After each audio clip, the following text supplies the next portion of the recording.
All right, so now what we're going to do is we're going to use our percent composition and use that to actually see why we know about different empirical molecular formulas and actually why we use these percentages in chemistry and how they've been used in the past.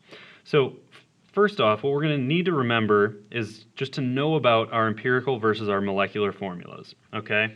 So an empirical formula is a chemical formula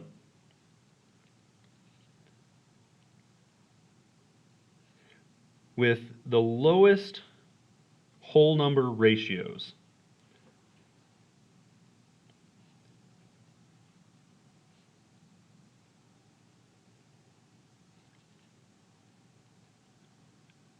Okay?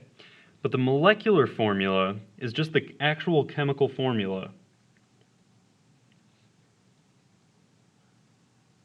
for a molecule.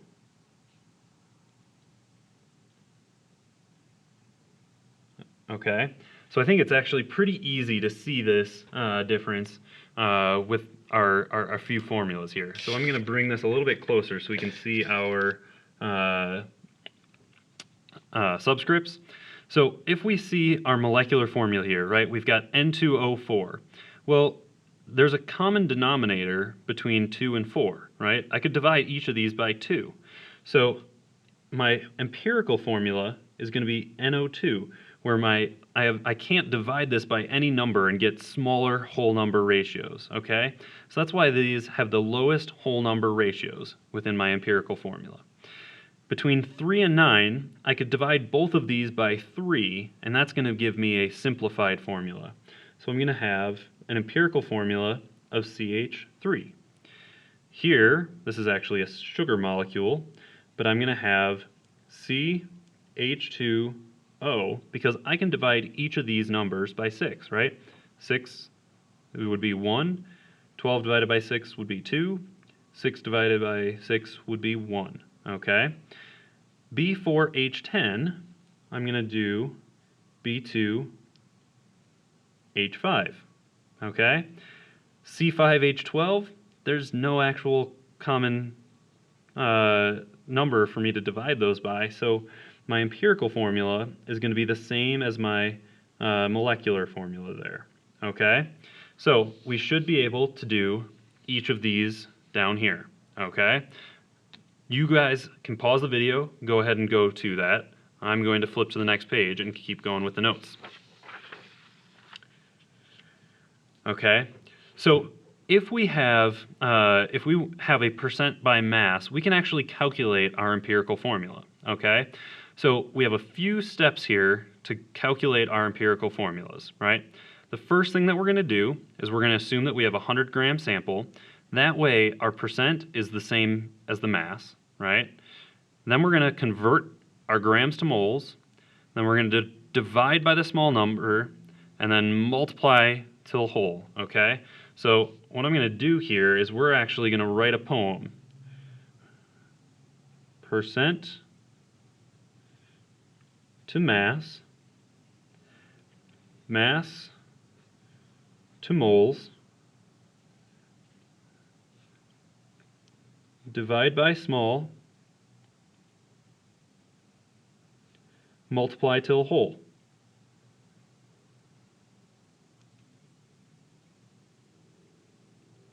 Okay, those are going to be my 4 steps, okay? So let's do that, right? We have an example here. Compound is 46.2% mass carbon, 53.8% mass nitrogen. What is its empirical formula? So step 1, right, percent to mass, I'm just going to assume a 100-gram sample. Well, 46.2%, say I can have 46.2 grams. 53.8%, 53.8 grams. Okay, so that's just my first step. My second step is mass to moles, okay? So mass to moles here now, I'm going to say 46.2 grams of carbon. Well, I know how to convert grams to moles because if I look at carbon, the molar mass for carbon is 12 grams per 1 mole of carbon. All right? I can do that calculation and I get 3.85 moles of carbon, right? My grams of carbon are going to cancel with grams of carbon. Let's do the same thing for nitrogen here. 53.8 grams of nitrogen. I got to get my molar mass. That molar mass is 14 grams. This comes from my periodic table per 1 mole of nitrogen. And that gives me 3.84 moles of nitrogen, okay? So then we got to divide by the small number, right? That's my step 3. So I divide by the smallest number, that's going to be 3.84. So I'm going to do 3.85 moles of carbon divided by 3.84. That equals 1.002. So I'm going to say that that's probably close enough to 1, okay? So I'm going to have 1 carbon atom there. For nitrogen, 3.84 moles of nitrogen per 3.84. That's going to be 1, of course, so I'm going to have 1 nitrogen. Okay? So we can round if it is, if we're close enough to a whole number that it's within 0.15. Okay? If we're within 0.15, we're going to say that we can round that. Okay?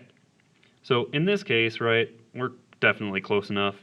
Our empirical formula is going to be Cn, okay? So now you have some practice. Again, we can pause the video. You guys can try the practice, okay? But what I'm going to do is I'm going to flip forward again, because now we can actually look at our molecular formula, okay? So with our empirical formula, right, we can get from our our percentages in mass to our empirical formula.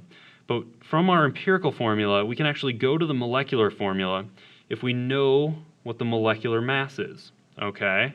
So we're going to go through this example here, and we'll see how it works, all right? First off, we got to just go through and calculate our empirical formula, right? So percent to mass, right? Step 1, percent to mass. That's going to be 80.0 grams of carbon. This is going to be 20.0 grams of hydrogen. All right, mass to moles now. So 80.0 grams of carbon. Let me convert that to moles. So 1 mole of carbon is going to be 12 grams of carbon, right? If I do that division, that's going to be 6.67 moles of carbon. And then I have my hydrogen, so 20.0 grams of hydrogen. Let me convert. 1 mole, mole of hydrogen is 1 gram of hydrogen. Well, that's easy. 20.0 moles of hydrogen. All right, divide by small for carbon, 6.67 moles divided by 6.67. I'm gonna have 1 carbon, and then for hydrogen, 20.0 moles divided by 6.67. That's going to be 3 hydrogens. So my empirical formula, I didn't scoot it up. My empirical formula, right, after I do the divide by the smallest number, right, I'm going to have 3 to 1. So my empirical formula is going to be CH3. So now we can actually determine our molecular formula, because my empirical mass, right, the mass of just my empirical formula, CH3, that would be 15 grams. Carbon is 12, 3 times 1, that's going to be 3, so 12 plus 3 would be 15. My molecular mass, this was given in my previous question, right? In the question, it said that the molecular mass is 75 grams. So I can use that now. My molecular mass is 75 grams, so the molecular mass is 5 times larger than the empirical mass. The molecular formula then must be 5 times larger than the empirical formula.